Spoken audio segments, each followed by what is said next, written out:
For a while. Still on? We're good. Hi. Welcome. I'm the Sue. She's the Jill. And today, I know that there's a lot of memos that go out and requirements around Title IX that you've maybe been told you're a mandated reporter and you're mandated to report, whatever that means. There might be questions around that. Today, we're hopeful in giving you some tools and actually some insight as well to what the student body would be getting around our bystander intervention trainings to reduce forms of sexual violence on campus and the impact of that. So you're getting a helper's model for how the student body that you interface with would be coming to you for support and help, and also how you can play a role in improving the dynamic of your space. Yeah? Okay, so as we move into getting started today, the objectives for today, introductions and program interview, that's where we are right now, program overview. Sue's going to give a little bit of a rundown of issues of sexual violence as they relate to Franklin University. We're going to give you, again, as Sue mentioned, some insight into what the student programming will look like on bystander intervention training and how that relates to your role and your relationship as you work with students. And then you're going to have an opportunity to practice some role play skills and some bystander intervention skills. Gear up for that now, role plays. Yes. Happening. And then we'll close. All right. So, an introduction to Title IX, and this is Jill's forte. We together comprise the prevention team at the Sexual Assault Response Network of Central Ohio, but Jill is specifically campus prevention. So Title IX is typically seen as the policy that gave women the opportunity to participate in college sports in 1972. That was one protection that the policy came out with. What it was intended to do was provide equal opportunity for all educational activities and programming across campus, and that includes academics. It also applies to people in the workplace, so there shouldn't be any type of discrimination, sexual harassment, or sexual violence otherwise that happens among colleagues in the workplace as well. So what we're trying to do is create a community where people feel comfortable to thrive, do their work, and succeed. There's this idea around a mandated reporter that sounds very rule, narc-like, and what it really is this is an opportunity for you to participate in creating the environment that you want to live and work in, and that you want to see the students study and learn in. So getting away from the idea that mandated reporter is this heinous obligation that is outing somebody or tattling on somebody, and think about it as an opportunity to create this community. And what we really want to push forward, too, is that this is something that the students have asked for. Mm-hmm. This mandated reporter thing and this Title IX stuff actually has been on the horizon now because of student activism in the last 5 years, that they were frustrated that when they did report these things, or when these things were happening on their campuses, that their institutions, including staff and administration, were not responding and were not offering them the support and the remedies that they needed. So what we really want to start thinking about this is report means support. Reporting an incident of harassment or an uncomfortable thing that you see happen isn't necessarily fire this person, kick them out. It may just be we need to bring them in and have an opportunity to share some information with them and work on changing behavior to create that space that we all want to live and work in. Thank you. So I'll move over here to one of my post-it boards, but with whatever memos or information that you've already received, how you hear about what Title IX is doing in other campuses, or even what you see happening here in your workplace, what are the things that you want to get better at today? Like, what are the things that you would like to have after spending these moments of your life with us? What would you like to take away? Yeah. Okay, want to make sure that you know how to do the right thing.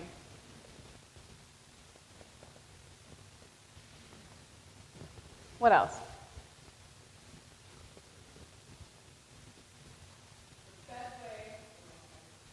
The best way to assist a victim.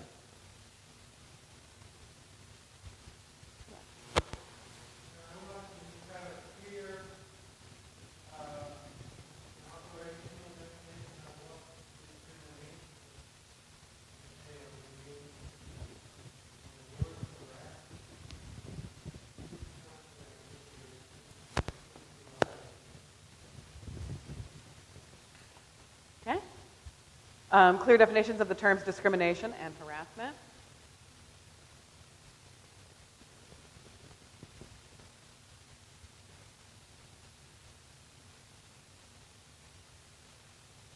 Mm-hmm.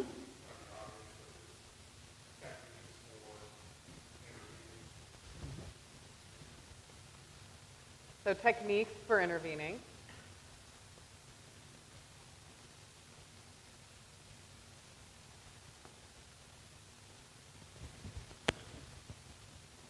Yes. All right, what community resources are available?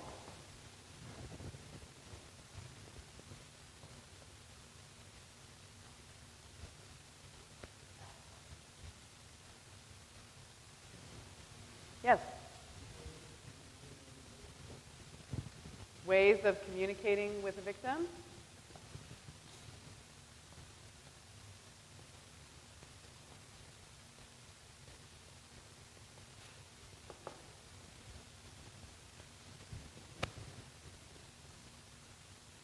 Mm-hmm.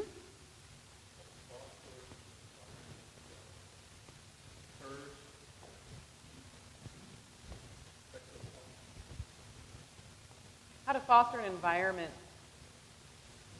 that deters sexual assault.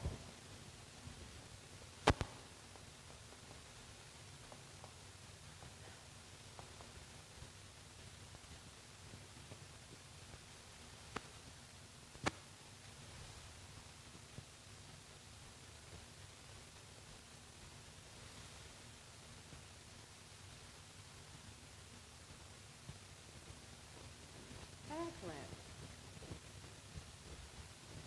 All right, what we want to get from today, these things. I feel like we can, I feel like we planned on this. A lot of these things were our intention.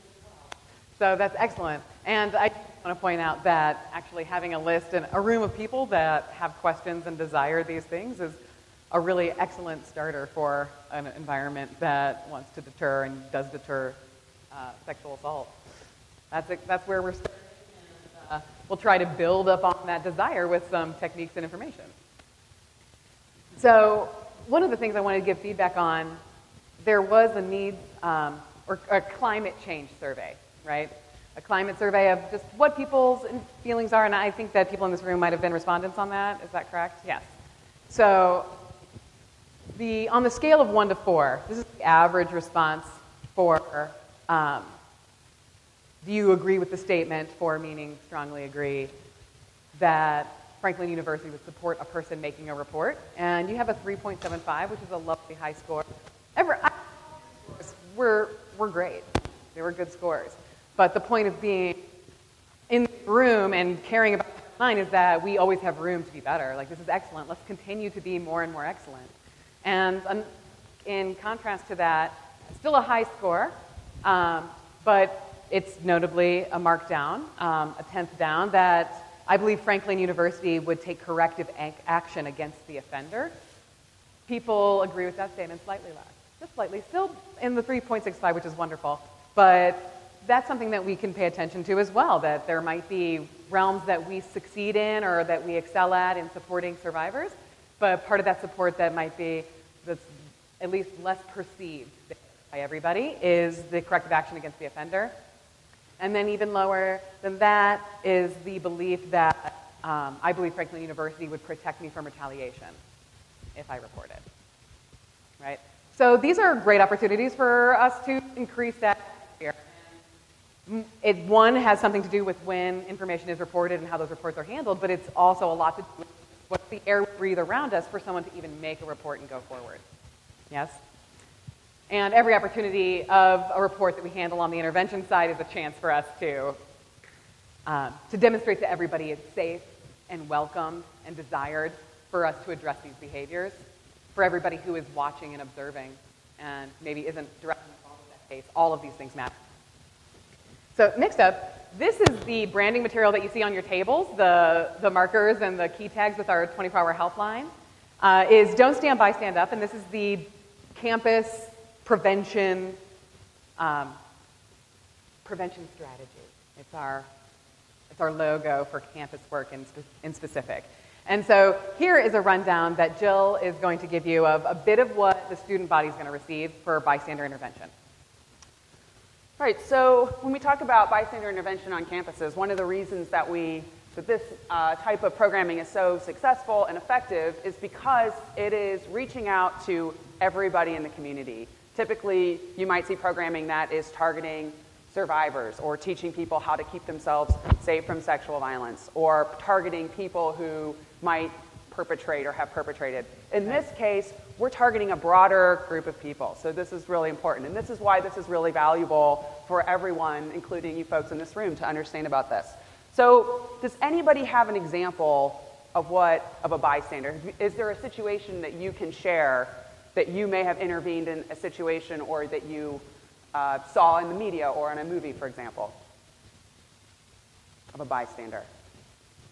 Don't drink and drive.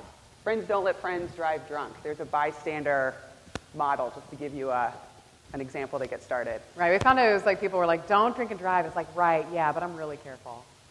And so like the ownership of the individual was less effective than saying, it's your job to make sure your friends don't drive drunk. And then we transitioned from a culture that was like, let's literally have the activity be driving around in the car and drinking, which I don't know how rural some of you were raised, but that was a situation where I grew up, into one that now it's like you get cut off and have strong words from your friends if they found out that you left a party drunk and drove. Yeah. So the idea of let's harness not just, hey, don't get yourself raped and or don't rape somebody, and into bystanders. Yeah. Does anybody have an example that they can think of? Well, we'll hopefully have some as we move on. Sue gave a really good example. There was the quick example from when the last time we gave this program for the administration a couple weeks back. I was sitting in the parking lot ready to come in, and 2 cars zipped into the parking lot. One person driving is bloody in a beat-up car with a child in the back. Another woman zips up behind the first. They get out and have some pretty nasty, angry words before they both fly out through the parking lot. So is that a situation that might need some attention? If I don't do anything, could this potentially be a dangerous situation? If this was happening to somebody that I cared about or that I loved, would I want somebody to intervene? Right? So I called 911. There's an example. So this is the concept of what we're working on. So bystander dynamics, this sounds overly simplified, but there's a real reason that we have it broken down into this level. So the first thing is you notice something is happening. You see an event. Is this something that, if not given attention, could get worse? Right? Decide if you have a responsibility to act. And then choose which form of assistance.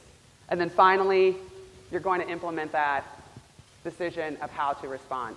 So in terms of ways to respond, there are 4 things that we are teaching. And we are teaching these to the students, but these are also things that are strategies that you can implement in your workplace as well. The first would be direct. That would be, for example, with the car crash or the car situation.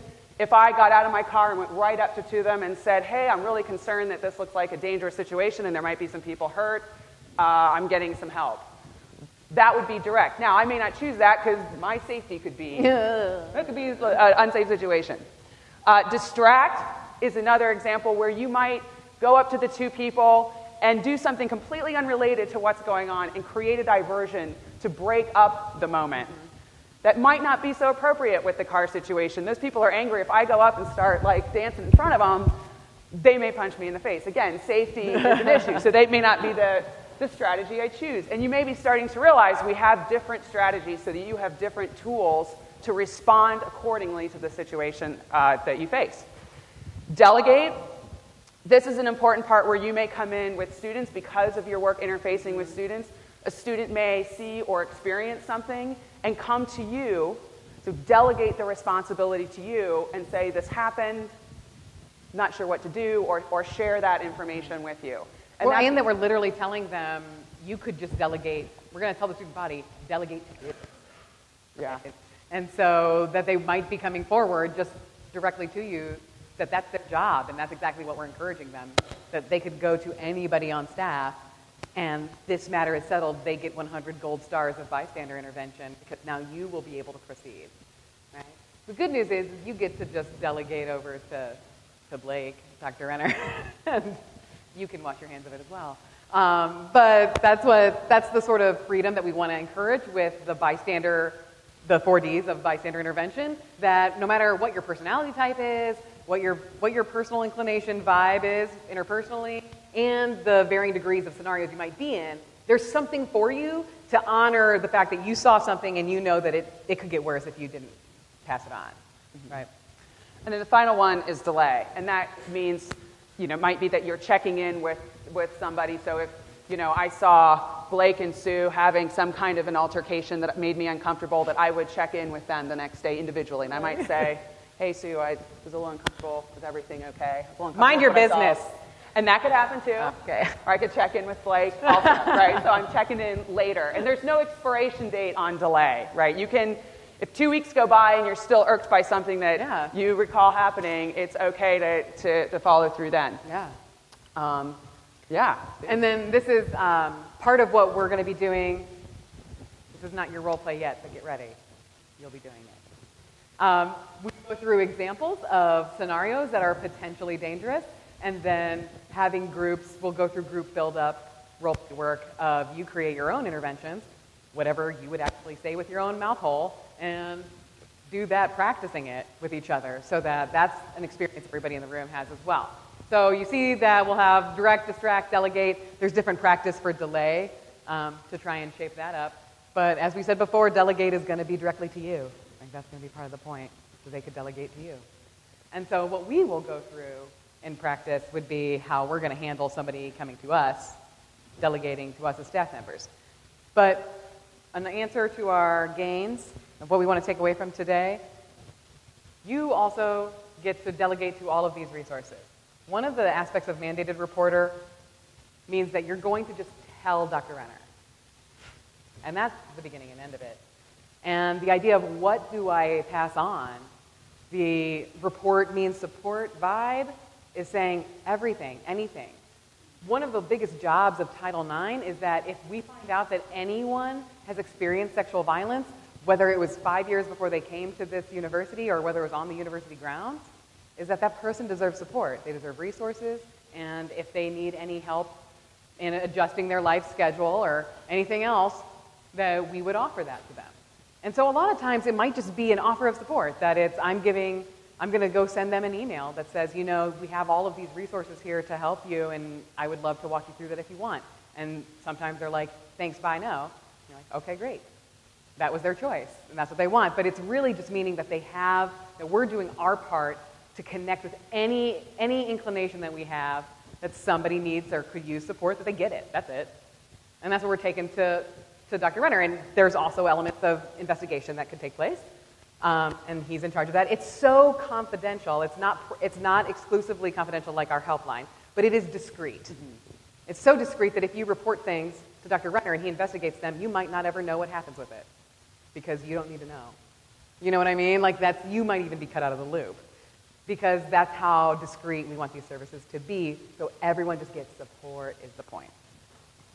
As I made the distinction between Title IX is discreet, SARNCO services are confidential.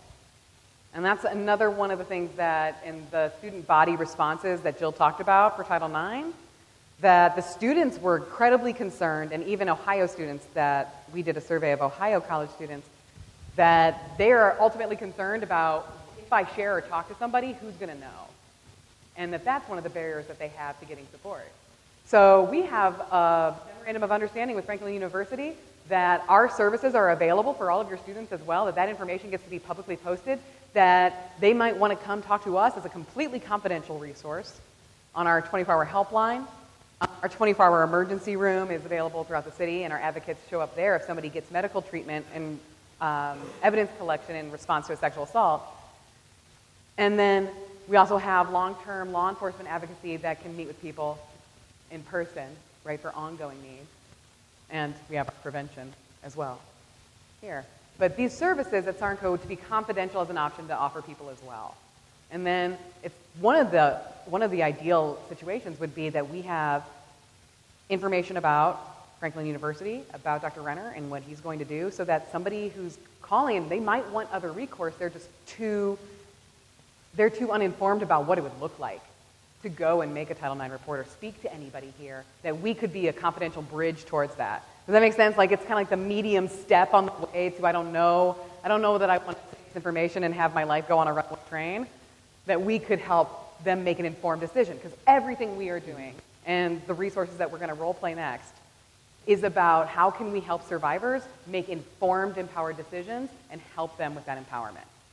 Right? We never want mandated reporting to feel like it's taking away the agency and power of a survivor. And so how can we do that, have that be our driving force and what's girding us? And so these are additional resources if you feel like the institution is unresponsive. The Office of Civil Rights of the federal government, there's a Title IX office, so there are additional places to go if the institution is like not. If Blake was like corrupt, horrible person. Right. And Which- it was not safe. Which I think it's fine, but there's also Yeah. All right. So in front of you, let's move on to us and how we can start to apply this. In front of you, the super nice printout, that's the one that Blake did. The one with Franklin University on it. Yeah, I know. It's cardstock, right? That's bougie. I'm a not-for-profit. You didn't get that. You get your black and white copy from us. So on this sheet, this is trying to be like a one-pager. Are there enough in the back for folks over there? Okay, great.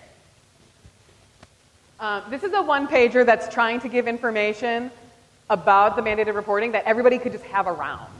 And the box in the middle has the resources that are available and also a distinction there about what's confidential versus what's discreet. Yeah? But above that is a paragraph that is trying to offer you a first draft of language you could use. And one of our games that we said we wanted is how would we talk to survivors? The language that we want to use when we speak to them. So, I'm just going to steal this. Thank you. So, this is a paragraph of first responder language. If somebody's disclosing to you in this moment, ways that you could talk to them. This is supposed to be suggestive as a prompt. I don't think that it would actually be super awesome if somebody was disclosing to you and you were like, tell you I'm a mandated reporter and I must inform the university an incident has occurred. I don't want to scare you or intimidate you, but your personal safety and overall health is one of our number one concerns. That if you robots start repeating this, that probably won't be the vibe we were going for anyway. And I don't even need you to commit this to memory. That's not the point either. The point is the paragraph is doing, which is I want you to let them know at this point they disclose information that anyone has been harmed or, asked or sexually assaulted, that the university cares about this so much that we have to report it. They enforced it for everybody that we have to report it. So that's because we care. So let's talk to you. You can tell me more if you want to, or if you want to choose to not give me more details right now.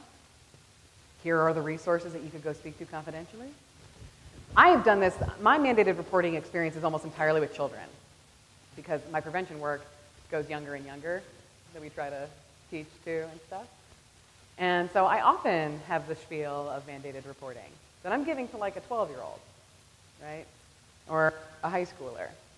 And I have to say that one of the fears people have as mandated reporters, I don't know if anybody has this here, but that if I start mandated reporter, if you tell me anything more, I'm going to have to go tackle to Dr. Renner or something.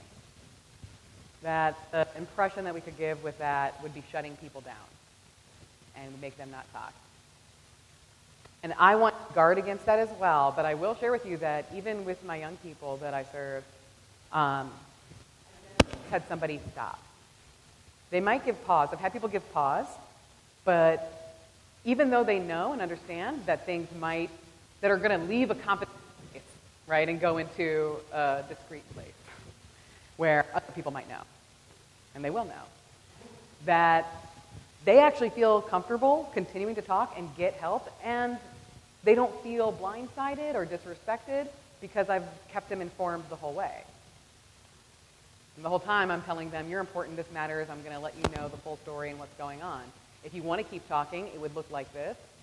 And I can't promise you what would happen, but I can promise you I'll keep you informed every step of the way too, that it wouldn't be, you won't be cut out of this. And I've never had somebody stop talking. Right? And so I think that more key for someone to disclose in a way that's comfortable is how can we communicate that we care about you and we care about your choices in this, and explaining the realm of where your choices end. Like, here's the barriers that neither of us get to choose out of. Like, we're going to go talk to Title IX if you gave me, disclosed information. But then within this, what are the choices we have to make and we could make together? Right? That's the core idea of all of our SARNCO advocacy, of the value and worth of each person. That's what we want to be doing, letting them have informed decision making. On college campuses, I used to do this at an institution that also required me to be a mandated reporter, and I was giving programming all the time, which meant I was getting reports all the time. And I had a couple students later tell me that when I talked to them about the mandated reporting thing later and said, how did that make you feel? They said, well, I came to you because I wanted help. So totally reiterating what Sue said, that when they've come to you at this point, they trust you, and you are an administrative person in a position of authority, and typically they're seeking assistance. So. Yeah. So